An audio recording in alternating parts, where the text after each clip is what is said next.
Good evening. You're listening live to the Extreme Movie Show. I'm your host, Rob, broadcasting to you from the Roebuck Studio here in the Pinos Palace, next to the Extreme Studios. Of course, I'm just west of Orlando, Florida. I've got from the Great Midwest tonight, covering a 1985 Canadian knockoff film of an 80s exploitative type thing, and that would be called Heavenly Bodies. Not to be confused with Oh Heavenly Dog with Chevy Chase, which kind of really sucks. This one here is a movie about, I think it's single mom syndrome, where she'll do anything she can to save her dance thing in a G-rated manner, according to Ace. So they have a dance off at the end where the evil lady, gets a cramp and she wins the right to stay at her place. Basically is what it is. It's very soft core and not even sexy core, but it is exactly what the 80s were like, RDV, with this aerobicized stuff. I'm telling you, that's what all these women were looking like. What do you think? It was a single mother who basically was working an office job 9 to 5. Her and a group of friends decided to start their own aerobics class thing at this gym. And hopefully they get enough money to basically purchase it, because they're leasing it. They want to buy the building. And they start, gathering people because everybody comes to see Samantha because Samantha's hot. She's got that girl next door. She's not like a 10, but she's definitely not a 3 or a 5. She's cute. Yeah. She's a cross between cute and pretty. Yes. She's a single mother, it's basically, this is a romance musical, I guess you'd say, as they dub it, not in the sense that they're singing, but it's more because of the music in here, because they're doing the aerobics class stuff. Single mother meets a guy, named Steve, who's a football player. A lefty. Yeah, they kind of fall in love. I don't know what you're saying lefty for. Because he's left-handed. Remember how they had the romance scene there on the mean streets of Toronto, downtown in the park, where he's throwing the football to her, and then they fall down and they roll around in the grass, ha ha ha, laughing. Yeah. Okay, well, when you say lefty, that totally goes to politics for a lot of people. So he's lefty-handed he's a lefty-handed thrower. I just recognize that, sir. As a fellow lefty, I recognize that in all left-handed people. Anyways, she meets this guy Steve, and they kind of because she takes on a job for this in order to basically keep business going. She talks to the coach, and she basically gets his guys into shape, for class. There she meets Steve, who's kind of like a clown, but then he kind of like falls for her, and it's vice versa, and pretty much they start dating a little bit, and then at the same time, she's also going to try out for this new aerobics class, because it's the 80s. Aerobics class, if you get your own TV show, live television, you were golden. And of course, she competes against this other girl who basically is been sleeping with the guy of this other gym, who's a manager there. And he says, "Oh, you're shoo-in to get this job." And basically, so she, the better goes that her aerobics instructor is Cynthia Dale's character, who basically is like, I'm not sure if she has a stunt double or not.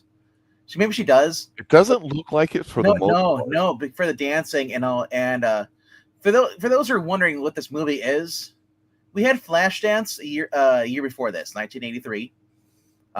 In 80, a reason I have 85 up here because, well, it hit the United States in 85, but it actually came out in 84 in Canada. So anyway, this was I've never seen Flashdance, but honestly, even though it's a low budget and did poorly in theaters and everything like that, it actually had a great soundtrack. You got the Tubes in here, and then you got some other like kind of unknown kind of like studio versions, like artist groups, basically bands that play they make movie hits in here, and like you get jazzed up, man. Just listen to this music, And the reason that we brought up this whole movie because I've been telling Rob, I've been listening to these. I have a collection of 80s soundtracks, and I have the songs from this on my MP3 player. And I was like, I will just check this out. And I'm like, and he's Rob's like, hell yeah, let's do this. Kind of that's how this came about. But over and all, this basically, this was an entertaining movie. I gotta admit, I watched it a copy on that somebody basically recorded off of Turner Classic Movies back when back was a thing. Mm-hmm. And I found it in our archive. That's how I watched it. And honestly, it was pretty good. It's kind of cheesy. Yeah, it's 80s. It's low budget. Yeah. You know what, though? And don't say that negative. It's not a negative way. Like, no, I agree. Well, yeah. Look, you're not going to lose any brain cells No. trying to figure out any deep meaning or trying to put two and two together. It's not that kind of a watch. It's a movie that, to me, when I watch it, I'm like, Flashdance, obviously, much more popular film because of Maniac and the dancing sequence and all that, and of course it's America. Yeah. This one's Canadian, so we would take Canadian ideas and make movies out of it. Canada would do the same thing. So I kind of have no problem with it, really, to be honest with you. It really reminded me, though, just how popular, even down here in Central Florida, where it's hot and humid, 10 of the months out of the year, that this was just a craze. And it wasn't something that was hot for like a year or two. Like we heard about the Barbieheimer thing and how that was supposed to be a big deal. And that's really manufactured. They made a lot of money. But was that a movie thing? It wasn't like a cultural thing. So like I said before, in the 80s, when Reagan got elected, there was this optimism in the United States. People took it as a sense of pride to work really, really hard, not just as a job and to make more money, but also physically to look their best, do their best, and all that. We'd already had that John Travolta movie, where what was it called? Physical. Damn it. Where what's her face from Trading Places? Jamie Lee Curtis was in it too, and that's kind of. But you could not get away from aerobics or aerobicize or jazzercise or whatever you wanted to call it. It was on TV. It was so hot for a long time, and a lot of people forget in the 70s you had bodybuilders doing their own thing, but gyms started blowing up, and Bally's as a younger company at the time blew up everywhere because people wanted to do it. You saw a beautiful girl in leggings, you went to the gym. Bally's Total Fitness, man, it was everywhere here. Even it was until like the early 2000s, they finally just went out of business. Yep. Yeah. Yeah, aerobic studios were crazy. Like, it's popping up everywhere, and I'm surprised they lasted that long to 2000s. Now it's kind of like everybody's still doing spin classes. Like, they still have that, and they still have kind of like somewhat aerobic classes, but it's not really heavily advertised. The biggest part about aerobics is that everything in the 80s, kind of, if you want to think negative about it, was almost supery, sacchariney, sweet, very like positiveness. That's not a bad thing, but it's so heavily manufactured. Sometimes the cynical part of you goes, okay, that's crap. But if you think about it, when you go into a room full of like-minded people, you've got nice energy kind of music playing, you're kind of half dancing around. It's not hardcore where someone's yelling and screaming behind you and all that. That's what people want. Yoga is a little bit different, I would argue. And if you know anybody that's done like Pilates or specific types of things like that, there's special rooms that you go into instead of just a sauna, to decompress with that. They now have like cedar wood filings, infrared stuff, and all that. And there's all these gimmicky things like that, and they always go out of business because you can't just be that specialized. It's a fad and it goes away, right? So the thing about here, it was okay for women to go out in public and exercise because you'd see the occasional jogger and all that. You never would see one in a gym. So that's kind of what made it okay. And I'm often thinking about a show that I've debated about doing because I have a love-hate relationship with it. And it's interesting, but it doesn't mean it's good. And I think it's called Physical, and it's on Apple TV with Rose Byrne in it. And this is about a woman who's married, and the husband is kind of like this, California type liberal. And she wants to get into exercise and jazzercise because she's a mom and all that, and she has issues. They both do. So it's very progressive, even though they show it through an 80s lens. But these shows have a thing to them because you can use it as a vehicle for what you're doing here. Right, you're right. It's a nice lighthearted romance, and of course she wins the big dance battle, and you're like, oh, come on, bros. But it's not a dance battle, and I don't write it off as a dance battle. It's a fitness competition at the end. They basically, what does the guy ends up, the girl who lost the guy, the girl who was dating the guy who wanted to get with her, she got jealous, and she goes to the actual owner of the gym, and decides Global Gym. Yeah, pretty much. Yeah, in dodgeball later on. Copy this, heavily. Nobody makes me bleed my own blood. Yeah. So basically, she talks the guy in, and the guy buys the lease of them. But then, while she's on her next morning, after learning that deal that they basically get kicked out, she goes on air to her aerobic show and starts talking. The guy and the one male director is going to basically who was actually wanted the other girl, but he didn't have say over who gets started. Yep. He's gonna cut the thing, but then no, the actual girl, the woman in charge of the show, played by Linda Sorensen. She's the evil blonde bitch. From Murphy Brown. Yeah, she was Warden Howe and Murphy Brown, Virginia Reeves in Material World, and Elizabeth Carrington in Road to Elena. But anyway, yeah. But Mrs. Stagman in the class of '84. She's all that too. Mhm. But anyway, yeah. So she says like, well, it tells her what happened. So this guy gets Me Too'd, pretty much. For the most part, women out there and guys picketing, talking about how this is dirty. They basically bought the studios, so she can't do it anymore. And so what she does on air, she says like, we're counting to basically. Well, you could say dance up, but it's not really a dance up. It's basically I know, but I'm being polite because that was the thing in the 80s, right? Well, this isn't Electric Boogaloo, But it was a dance off. I know it's a fitness competition. It went 8-10 hours, whatever it was, and all that. It's a dance off. Let's be honest. Basically, they have instructors come in, and each gym has their best 10 best players, or people, whatever, and they have to like follow the instructions, whether it's doing kicks or legs or running, whatever. They're all different. Jumping jacks. Yeah, jumping jacks. Yeah, and that was probably at the end when she was starting to cramp. And here's the whole thing: is like they got to go until the last person drops. Quits. Yeah, and they get a standing 8 count. They're like boxing, which I thought was kind of funny. Like, how do they determine if somebody's out and they're sandbagging and they're there going 1, 2, 3? So if you cannot keep up and you get 10 seconds, and if you don't get back up in 10 seconds and get back in there, you're disqualified and you're kicked out. So it's the aerobicized, jazzercise version of the Running Man. Yeah. The original Running Man. Yes, the only Running Man. What are you talking about? I know, right? Anyway, so after Steve pretty much is kind of like and I knew this was going to go this way because her boyfriend Steve was kind of feeling left out after she got the Tait gig, and she didn't really have time to go out with them, hang out with them. She missed his football game, and he was kind of and at first I was like, yeah, he's like, it's kind of struggle with me. What a little wussy boy Steve is.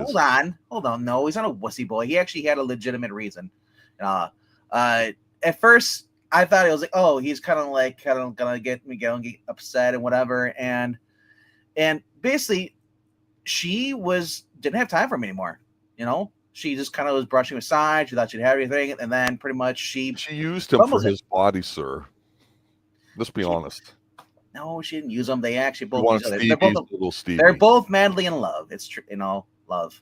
And lust. Oh yes, he wasn't a good lag. She left him.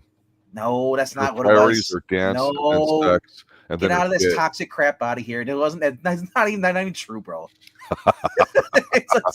Get your misogyny out of here. It's not. No. I'm saying too. It's what it was. Is that she didn't have time for anymore, and he kind of felt kind of like left out. And he wanted to know what his place was in here. He said he got a job opportunity. He said, he didn't say he was going to take it, but he kind of she's like, well, even if you were to ask me, I'm going to say no. And he's like, well, I guess then I don't need to be around anymore. So he left. Good boy. But the next day she goes in, she's friends. She's like, I fucked up, this is becoming too much, for me. And at the end, and then, so that's when they just lose the gym the next, but meanwhile though, before they even lose the gym, we got this creepy guy basically hitting on her. Steve, what his name was supposed to be, was like, no, not Steve. No, Steve what was the other one guy's name was? Jack Pearson.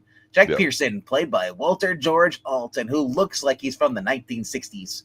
That weird hairstyle. He looked weird. What did you think about him tossing her down under her furniture with the little kids going, "Mommy, mommy"? Well, I was building up to that, bro. So he's since day one. He's based, he's been hitting on her while she's at before she goes live on television show, and then later on they end up hanging out together, and they're fooling around the pool, and pretty much they're playing a game, and then she's flirting before it, and he kisses her, and she kind of pushes it back.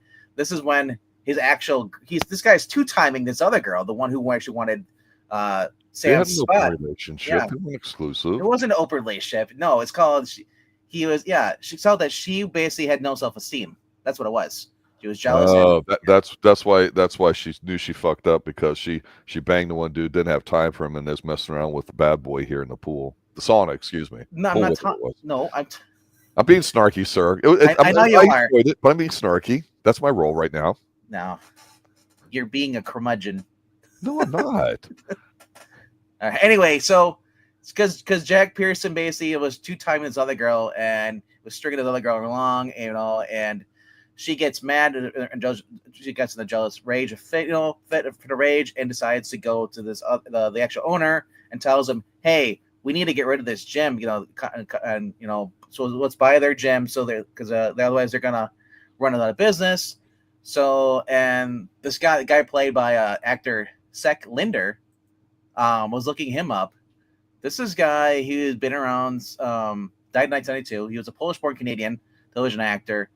He's actually one of the back in the day. He managed to escape Poland before the Holocaust.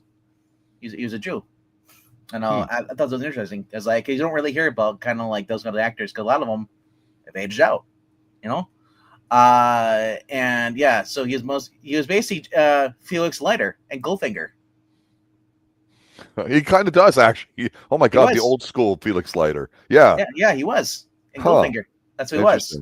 So, anyway, so this leads to this basically after she did the whole confrontation on TV stuff, and Jack Pearson tries to tell the Blairs "Hey, Sam, can we just call this off, whatever, and it's and yeah. Anyway, so this leads to him eventually going to her apartment.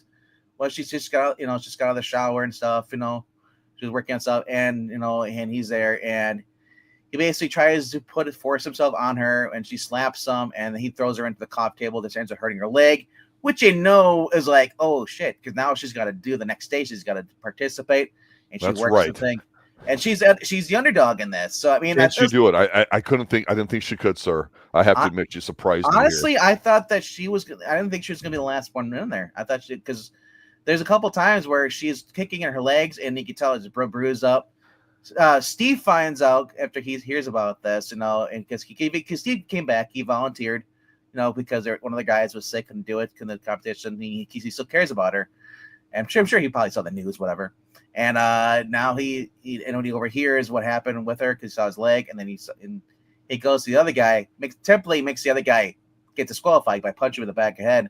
But then he turns around and basically kicks the guy's ass, and then so he gets disqualified.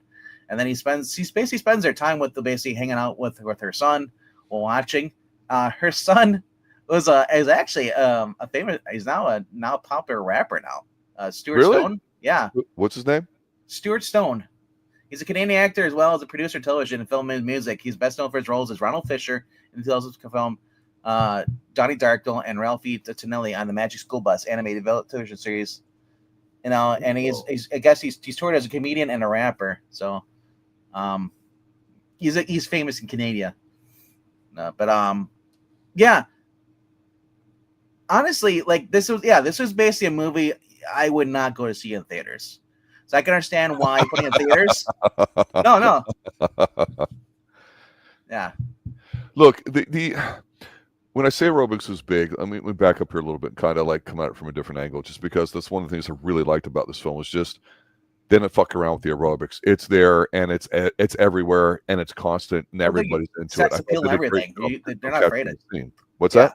They're not afraid to use sex appeal in this. They're using close-ups, everything. It's a different kind, but it's and then her flirting with Steve at the aerobics class and her basically that was fun. Yeah, and cool. They're flirting, and then you show them in a healthy sort of way, healthy, and they're flashed, and you get split scenes between them dancing and then basically having sex. I mean, there actually is nudity. Making sweet love, sir. There was nudity in this. They were in love. So they're making love, right? Little whoopee. But you don't have. Let me go up to the broke scene. We'll come back to the sex thing because that was actually a good scene, and I'll tell you why. Because we don't have that anymore in movies.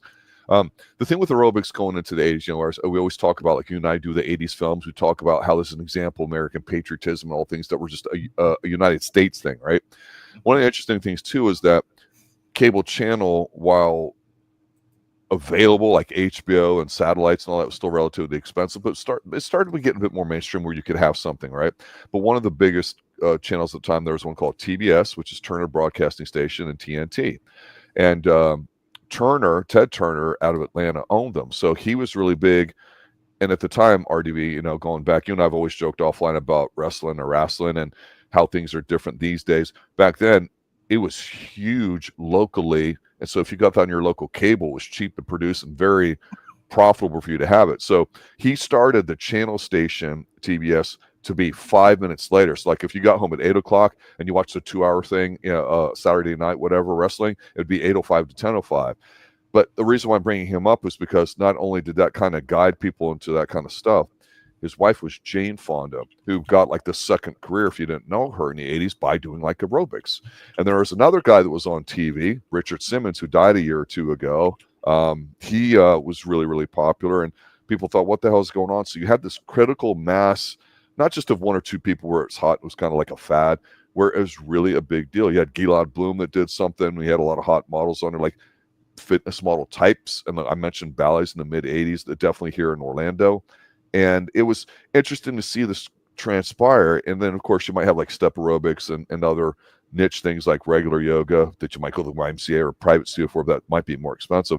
So the thing about this movie, Heavenly Bodies, is everybody looks like a normal person. They don't look like people that just got put into it, right? She's cute and pretty, but she's not like, oh my gosh, she's so hot. And the point where they're making love and all that, they're having fun. It's lighthearted. It's not the act itself. It's just them feeling comfortable with each other. And they got the sweat and they're looking at each other. And that's just, where is that today in the movie? So here's the other thing I'll notice is because there's two sex scenes in here. There's the villains, Jack Pearson and his girlfriend, basically they're having sex. When we first see her, like he's basically having sex with her while watching Samantha Blair aerobic show. He's projecting, isn't he? Because he wants Samantha. He's the villain. Right. He's the corporate goon, whatever. He's the greaseball, whatever you call him. And then you got his girlfriend who basically was like giving him a blowjob. I was like, "Whoa, man! Are they trying to hint that blowjobs are evil?" Because you didn't see that with the lovers. Samantha. Well, no, because that's an innocent form of making love, right? I mean, people didn't downplay that. But if you did something dirty and naughty, you were, evil. Yeah. So because obviously you knew she crawled up from under the covers. You could tell that she was what she was doing. That's right. Yeah. So I thought Captain. I was like, oh, you're a villain if you get a blowjob. So I was like, come on, 80s. But this was 1984. And it's Canada. Yeah, it's Canada. What does Canada know about sex? But hey, it's polite. You're right. Thank you very much for giving me your respect, one of the cool baby. things I really liked about this, and is when they're in the control studio, shows the two directors, and they shows like the microphones they're speaking into, and then the camera stuff. Uh-huh. For those who have had the pleasure of watching Columbo season 7, episode 3. Takes place on an actual TV, sound stage like this kind of show, and Columbo actually plays around with the actual like computers and stuff in there, what they actually are using in this movie. So I thought that's kind of cool. Yeah, I did not know that. Yeah, well, it's a perfect murder. A little cross promo there. I appreciate that, sir. It is, which is also on Tubi right now, but. You can watch all the seasons of Columbo on Tubi along with TJ Hooker. Thank you, sir. I want TJ Hooker. Look, even TJ Hooker had like an aerobics episode. So if you were watching 80s television at the time, you saw not dance studios, aerobic studios where you'd go and exercise, not necessarily weights, but you would have a section to do that. And even today, when you go to most regular Globo gyms, no matter if it's Planet Fitness because it's super cheap or all these other ones are out there, the majority of it's cardio-based equipment. And what's changed a lot in society today is everybody's plugged in and dialed into stuff, and they're not interested in meeting together in groups and do stuff. So it's a total mind fuck for someone like me that grew up in the 80s when you didn't have cell phones and all that, and you sought out other people to do things with, or at least be in those groups. Whereas now, like, you could go to yoga class, have your own music, have your own mat, be not paying attention to anybody on your phone. Lady starts doing her thing. You ignore everybody. Nobody talks afterwards and all that.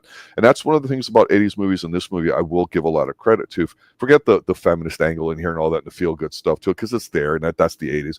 What I really liked was, and you mentioned it here, you mentioned the studio. And you see the studio a lot. And I don't care that it's a low-budget film. It felt like a real studio. It seemed like everyone was genuinely enjoying having fun. And that was the kind of vibe you had in those types of situations. When she first goes into the studio before her first show, she does a whole dance like monologue, or not monologue, but montage, her dancing, climbing the stairs, the ladders, which is on wheels too. And she's doing all stuff, and she's doing all, literally, I was just like, there's even a stripper pole on the thing too and everything. I was dance pole, sir. How dare you call it stripper and be demeaning? Well, there was a stripper in It's this. performance art. That was a burlesque show, sir. You could So tell by the music. Steve That's and not stripper music. yeah, Steve had sent her a telegram. The guy in dressed as King Kong and also and it was just cheesy line. Ask her if she'd go out with him. So what does she do next time he's in there? She hires a stripper to come in and basically like give him a strip show, like a lap dance and stuff. We actually see like I said, I was surprised. I didn't realize this was rated R. But because yeah, it's 1984. I was thinking like, well, this had to been R because there was no PG-13 yet. There was only PG. And she gets the stripper, gets them all roused up, and she says, "Oh yeah, Sam says no to dinner." So like, I did not expect that. I was like, that's kind of a cute, flirting. Well, one of the things too about this, and this is going to sound kind of silly and all that, but and I think people would be offended by it today. There's nothing wrong with looking at a decent looking person or their body or them working out, whether you think it's voyeuristic or not. We do judge people based on their appearances, whether it's right or it's wrong. People want to get more realistic. That's just how it is, and it's just indisputable. So the thing is I really appreciate the fact that you had people trying to work on something, which is a positive, which is aerobics, trying to feel good and having, being in a like-minded group of people doing stuff. Yeah. Nothing wrong with that. It's not hardcore cultish like CrossFitter and all that and everything. It's just where it gets a little weird. But here it was cool. And honestly, I like looking at bodies and people doing things. It's like when you watch somebody do something physical that requires a great deal of skill. You can be born big, strong, fast, whatever, and that's great. You hit the genetic jackpot. But working hard is great. And watching a body sweat work hard, that was what you did in the 80s. That meant you were doing something. You weren't sitting home playing video games. You'd go out and play a sport or do whatever. Every time we watch some of these older movies that has like a sporting thing that everyone's always like, they didn't wear shorts like that. Well, yeah, they did. Well, then this outfit here, the leg warmers. Oh, that's cool. So look at the headbands and everything. This is how it was. Did you notice when they had the guys in there? There's one guy who he tied his shirt up into a knot, tied it in a knot. Yep. Yeah, I was like, oh, we actually got a gay guy in here that was dancing with them. Because it wasn't uncommon, but they didn't draw attention to it. If this would have been this, later, it would have been all about him. But instead, I want to point out something too. Since MKF30 is here, I know he's a big fan of the Chucky movies. Lawrence Dane, the guy who directed this and co-wrote this, is known. You know what he's known for? Lieutenant Preston in Bride of Chucky. Yeah, he also goes by Larry Zahab. Yeah. Look, she did. Look, this lady. I think honestly, again, pretty, decent looking, decent body. She was perfect for the role, and she was convincing. That's hard to do. Some people go and they do stuff, whether it's music or this or that or guns, and it's nice, but it just doesn't seem like it fits. This seems like it fit her. She did a lot of her own work in here, and yes, it's a movie, so she probably wasn't going to go 10 hours in the marathon dance off, whatever you want to call it. But I just thought she looked like a natural, and it was one of those things where, like, if you watch people dancing in the club back in the 70s and 80s and all that, it wasn't okay. We're twerking and we're simulating sex on there. There's a little bit more nuance to it or whatever, because any animal could go do that, right? I mean, it's like anybody can screw a chick. There's levels of it, and here it's innocent. It's not the total in your face stuff that like some of the sexy kind of movies that we've seen with what's his face, the Step Up guy. He's an excellent dancer. Jason Tatum and Jenna Dewan were both excellent in that movie. Yeah. Yeah, and you know what? I like watching that kind of stuff, but it's like it's too easy to make it where you're just taking your pelvis in your face. And here's the thing: inside, you know what I'm saying? If you want to watch the original version, now you can watch American Anthem, which we reviewed on this channel, or you can go and check out the other one. Oh, who was it? Is this my tip? I just remembered it and I forgot it. Man, I hate getting old. You're a child. Come on. Why? Because I'm being birthed, according to you? Well, she's looking like she's dialed in right there, sir. So Yeah, she's reaching for the top with everything she's got. We should talk about the actual before we get real quickly. Her biggest thing after this, it was a Canadian TV series called Street Legal, which she was on for 8 seasons. Mm-hmm. Yeah, 8 seasons after this. She did some other movies. But one of them before this was called My Bloody Valentine. That's where I recognize her, because that's a very good movie, and it's Canadian. She's the main character, I believe, right? She's the one who survives at the end. So, and I think one of the guys in her, I think it's not Crispin Glover, but Biff Tannen. I could be wrong on that off the top of my head, but I remember going, this is a lot better than I remembered it back in the day, because some of them don't age well, but that one did. Yes. Yeah, Paul Kelman, Laurie Hallier, Tom Kovacs, Neil Affleck. Yeah. I think for her, it's, you can get caught up in the movie and everyone goes, oh, you're in that dopey ass movie or this, that. You know what? Doesn't really matter. Locally here in Central Florida, at one of the smaller places, they were showing some older 80s films, and I'm going to see one in a couple of days. Remember the original Flash Gordon? Yeah. Okay. Tremendously fun film, right? But think about that guy, Sam whatever, who didn't have much of a career after that because, he loved the coke a little too much. But that's an 80s thing, right? But even when you see somebody growing up on that's doing films now, like, was it Seth Meyers or whoever who did it, when he did the Ted movies, the whole second one is based on him being in Flash Gordon from like 30, 40 years ago. So I've always said it's interesting. You can be in one or two things that has a cult following, no matter what people, how much money it makes or what the critics think or how it was portrayed at the time. But for some reason, some other generation just sees some value in it and it catches fire and it lasts. So there's something to be said for the fact that this wasn't just a flash in the pan thing, the aerobics and all that kind of stuff. It was a legitimate thing there a good most of the decade of the 80s before it started turning into other stuff in the 90s. And the music, let's not forget, a lot of music was just fun and enjoyable. It didn't have to be deep or whatever. And it wasn't like hardcore or whatever. It was just nice, happy, upbeat pop music. So the music in this, they had released 2 LPs and cassettes, for the private records. Mm-hmm. Other one, the Japan's version, the CD was Street Canyon. They had Bonnie Pointer from the Pointer Sisters. The Beast of Me was the big song in here too. Also, She's Out of Control, or Out of Control by the Tubes. The Tubes are very popular back then. Then you also had what was the other one? Love Always Wins by Joe Lamont. Joe Lamont, man, is done. I'm looking at some of these guys as like the soundtracks, and this guy wrote the song "Fright Night" for the movie. For the movie for Jay Gill's band, yeah. Okay. He also he did the instrumental version of "Quite Cool" that appeared in the VHS home video version of the Nightmare on Elm Street #3, and then. But that was replaced by Dokken in 1998. Dokken, sorry, whatever. Dokken. Oh my God! Hey, they're not a band anymore, so who cares? They are. Are you kidding me? What are they like? The main singer can't sing anymore. His voice is shot. He had surgery. Don Dokken. Oh my God, Dokken's an incredible band. Absolutely incredible. Yeah. Anyway, Return of the Living Dead Part 2, Flesh to Flesh. Okay. Yeah. Nice.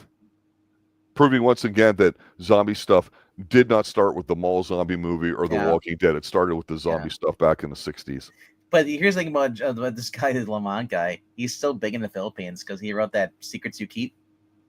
He wrote up called his power ballad was called Victims of Love from album Secrets You Keep.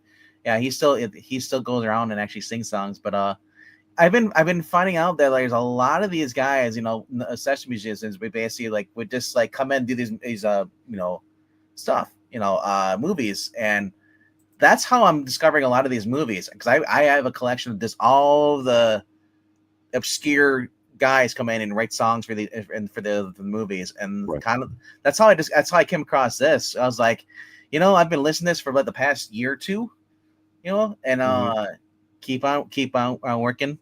I was like, these are actually really good, catchy songs. Now, I think Flashdance Maniac was the big song for that. Michael Cimbello, that song, phenomenal stuff. There's so much going on here with the electronic drums and everything else there too, but it's peppy, it's energetic. And I'm forgetting the actress's name at the time, but she appeared in some series I thought we reviewed a few years ago and all that. She's an older Italian actress, absolutely completely stunning. Michael Nuri's in it, I think, is the guy. She's a construction worker.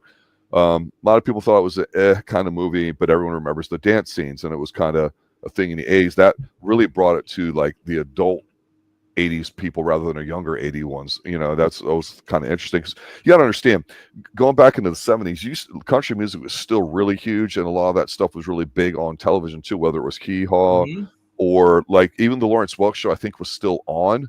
And so late night shows, you would have still live music being performed and everything too. So the shift from rock and roll and bands traveling, 200-300 times a year, like Ted Nugent and Kiss and everybody in the 70s, people getting their chops. Once you got into the 80s and you started having a little bit more synthesis of music with digital effects, drum machines, and keyboards and all that too, you really had this explosion of pop music rather than light 40, it was what I would call it. And I think that's somewhat unique to the 80s. A lot of people don't like it and disparage it, but I think there's an essence there that people still to this day, you and I have talked about this, that they realize that even with AI generated music today and all the stuff on Spotify, for the most part, honestly, it's shit. I mean, if you like it, that's great, nothing wrong with it, but in terms of technical proficiency, it sucks. So people are going, why were the 80s cool? Oh my God, listen to the 80s music. Hey, you've even mentioned RDV when we see some of like JCVD's earlier movies where it's 80s sounding music, but they're not really people that you know who they are.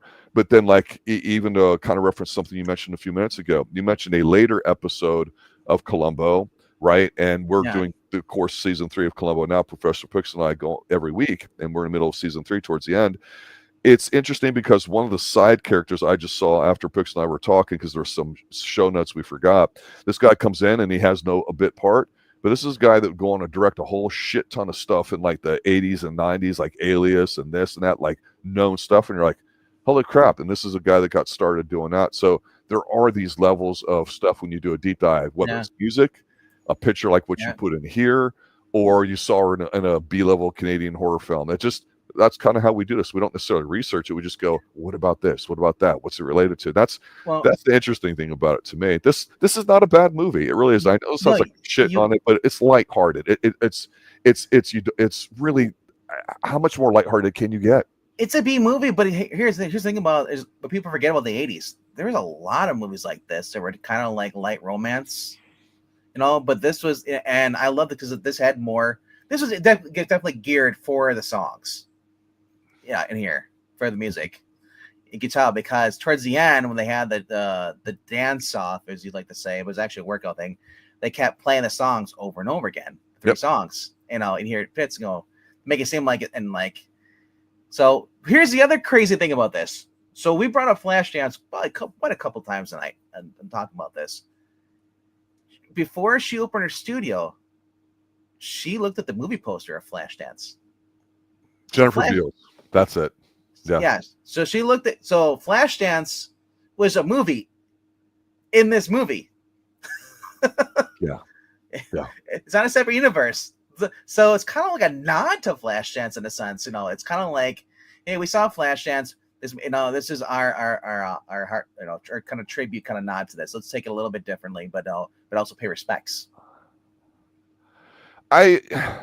Look, and there's nothing wrong with it, and you can say it's a ripoff or knockoff. Flashdance was really popular, but a lot of people thought it was kind of shitty. And this is a big thing with movie critics going into the 80s and the old world sensibilities. I'm not saying right or wrong, but let's think about it. In the 70s, you and I have talked about most of the films we've covered just in general. One reason why you don't necessarily like them, even though we do them, is because a lot of them are negative. So a lot of serious filmmakers want a dark, dystopian ending, which is kind of like the decade of the 70s, right? It was reflected in its pop culture.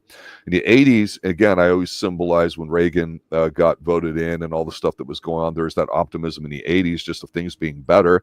So the positivity was affected, and again, in the pulp culture with the music, going out to clubs, having a bit more casual money to go out and spend and spend with other people. And Flashdance is those kind of, I don't know if she's a single mom, but she's a single woman. She does a man's job there. She does the arc welding or whatever it is in Pittsburgh, the city of steel, which of course no longer is. And it's just beautiful, and it was kind of sexy watching her move and gyrate, and it was a great song and all that. So what's wrong with it? It's nothing. Nobody should feel ashamed by it. So if Canada does their own little version of it, why is that such a bad thing, right? But one thing that was starting to happen too is these older people that have their specifics on stuff. I don't disagree that maybe the level of quality of writing was a level lower in the 80s than in the 70s, especially for TV and movies. I would agree with that wholeheartedly.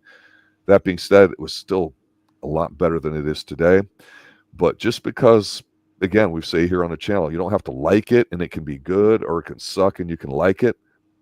That's okay. But these guys did not like when you had flash, when you had style over substance, whether it was in sports, whether it was in marketing, whether it was your personal way you carried yourself for a job interview. If you had like a mustache or hair on your collar, people would just say, get the hell out of here. Today everyone would be shocked and they'd want to bring their trauma in. They'd want to have their safe space and bring your dog to work kind of days and all this bullshit stuff, right? Back then, no. So Flashdance was those films that said, wait a minute, this is bullshit. It's just a bunch of loud noises and effects and sexy bodies. Where's the meat and potato of what the film is? So I get it. But again, MTV started. Movies started incorporating that MTV kind of style to it. And you and I talk about this with Michael Mann, and of course, how huge and the conglomeration of all these events happening at the same time with Miami Vice. It's not a TV episode. It's a drawn out music episode, right? A music video, right? I mean, that's really what it is. And so a lot of it kind of converged and did all that. So definitely a big thing in the 80s. I'd say the early to mid 80s, less in the second half of the 80s. Yep. I'm just looking to see what other these guys, some of the actors are in. Because Walter George Alton, he looks like he's probably been in a couple different shows. He's known for 10. Oh, 10 is a good movie. Yeah, 1979. 10's a really good movie. He was Larry in there. Okay. I guess he's in a TV movie called The Users. He's in that too as well. Okay. Yeah, he's only in 4 movies. Puma Man was a 2.3. He was 2.3. Came out in 1980. I think I remember that. To the 2.3 rating. But but didn't he look like every bad guy on freaking Columbo with his sideburns? And he looked like I don't know how old he mud chops. He looked like he was probably a 40. And I mentioned to my friend, we're watching season 3 of Columbo, and the girl is episode 3.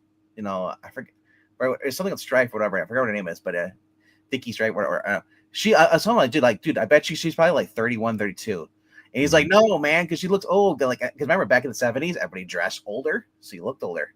And braless. Yeah, and so I was watching it. I'm like, oh my gosh. So I looked it up for her, and the age was like, yeah, she was like 30, 31, 32. He's like, no way. She like, because she looked like she was about 40, or a little bit, just right around there. Because but overall, like I said, like, I love the 70s, man, because 70s TV. I just picked up Kolchak the Night Stalker, the whole complete series at Walmart. It's really cool. Mm-hmm. All the orchestra, all the attention to detail, the cars in the beginning of this, when her and her two friends are walking down the street, the guy in the garbage truck, hey, anybody need a lift? No, we're good. They're walking in the rain. They go into the warehouse and they see the warehouse is a mess. And then like, boop, magically, it's clean now, like a week later. It's interesting how when you look at a television show or like a small B movie like this, stuff that looks like it's cutting edge today, you realize it's always been around. Like back when we did the first 2 seasons of Mission Impossible television show, the young Professor Pixel and I, we realized, okay, this is where you get your action kind of scene that like the A-Team would be, like where you would ammo up, you'd arm up. Everybody would have a particular set of skills that are unique to the mission, right?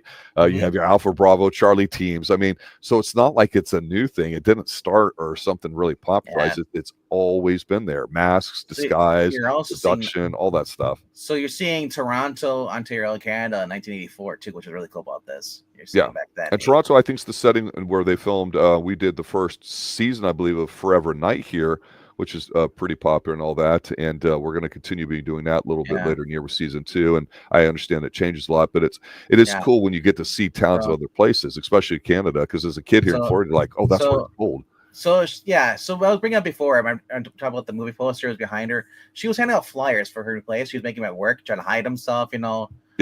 And then when she goes to the theater putting stuff up, Star Wars episode, was it 6? Return of the Jedi. 6. Yeah. Yep. Return of the Jedi, Never Cry Wolf, Star 80, and then Flashdance. MKF's bringing up a really interesting comment here in chat, because we talk about, like, I'm the 80s guy, you're the 90s as Pixels, as the whatever we call those guys in the zeros, the aughts. About Little Pixel. Didn't see both of those movies. You'd probably enjoy it. MKF, I will politely disagree with you, and here's why. Because as I explained to him when we were doing our Mission Impossible 2 review with, the driving scene where they're almost running each other off the road, I just told him that's flirting. And he vehemently disagreed with me on that. I'm sure he doesn't understand the word vehemently, but flirting, I don't know what people call flirting today because, oh, gross, he asked me out, and that's not flirting. That's something else. But yeah, that's exactly what it would be. I mean, Well, to him, have a little pool scene in there with some sweaty bodies doing some stuff like that. Nothing wrong with that, right? I was gonna say the Pixel probably he's only done online flirting. I miss sexiness in a film, even if it's lighthearted in here. Yeah. And I don't mean to sound objectifying. It's gone. We get the hot little dumb girl that like trips and falls with her ankle with being chased, and we don't like it, and that's completely stupid, right? But just like a girl like here working hard doing something is kind of cool. Or if you and I have talked about this before, a strong independent woman doing something is kind of cool. And so why won't they have that in here? Everyone wants to talk about how tough they are or what's going on. I don't want to hear it. Fucking show me. Here she did the dance off at the end, and it was fine. One final thing is that Playboy actually invested in this. Say that again, I'm sorry? Playboy Enterprises actually invested in this movie. Now, I'm not saying that they haven't done it in other movies. When I was looking through like the production companies, people who basically help produce this, Playboy was like listed on there. I was like, along with it, it's MGM United. But I was like, Playboy's like, I guess, because they figured, hey, this actually might make some money and stuff. But instead, it just bombed. Yeah. But I'll just say this: if you're a teenager, this is good material for you. Now I'm looking up Kenny G if it was sax or clarinet, because God, you could not stop him everywhere. No, he played clarinet. Is it clarinet? It's bass clarinet, I think, is what it is. Fucker, Kenny G. God, I can't even get you right. Saxophone, sexy saxophone guy was in Lost Boys. Well, he also plays the sax. But I know him more for the clarinet. I know, but he also he does saxophone. But it all depends which song you're talking about. Yeah. So one of the things I will say this, because we were talking about music here, right? In the 80s, you would have so many different rock stations. You would have classic rock, which would be, like from the 50s and 60s, right? You would have classic, not rock, but I don't know if you would call it pop, but like R&B, like the Coasters and the Platters. You would have old blues, which never got played on the radio because it was by black people at the time. You would have disco, which people loved, but then acted in the 80s like they hate it, but it was still dying and still around. Then you had electronic music, which is in its infancy. Then you had Top 40 with Casey Kasem, that was super popular for decades, that you still get replays now on Sirius or whatever. That's always a hoot. Then you would get you started to get what I would call urban music, because you had your rap going in the 70s a little bit, and it kind of got popular, and it turned into other stuff in the 90s, whatever. But L Cool J and other people and all that. You also had what I put in there was sexy sax. You would have jazz. Nobody listened to jazz unless you were older, but you would have country. You would also have 70s was considered its own standard type of music channel or audio channel radio station. And then you would have adult oriented like rock, which is like light rock. And then you would have heavy metal, which is not rock. It would not be like Journey, and that would be the other stuff. And then anything that wasn't like basically 3 to 3.5 minutes that never got played on radio, never got played. You would never hear Stranglehold on the radio. I mean, because it's like 7-8 minutes long, even though it's rock and roll. But you'd hear like Cat Scratch Fever, because it's more the poppy version of Ted Nugent, right? So there was such an exciting time in the 80s with all the radio stations, because you would have like your classic old school jazz. You'd have all these different styles. It's classical. I mean, you had it all. It was really alive, and FM was popular at the time, but AM started making a comeback, and you don't have that today. You really don't. It's Pandora. You get an AI thing, and then commercials, and then by the time you're turning it off. My brother still listens to a lot of sports AM. Sports talk radio? Yeah. Yeah. It doesn't really do satellite. You can do it if you want to, but it's he's like, it's free. And if you like the people, like I listen to Clay Travis and Buck Sexton for free on the radio. Yeah. Right. So I can't either want to. They have their own podcast probably. Yep. But it's like, I've never understood. It's like, I want to pay to listen to Howard Stern. You should pay me to listen to him.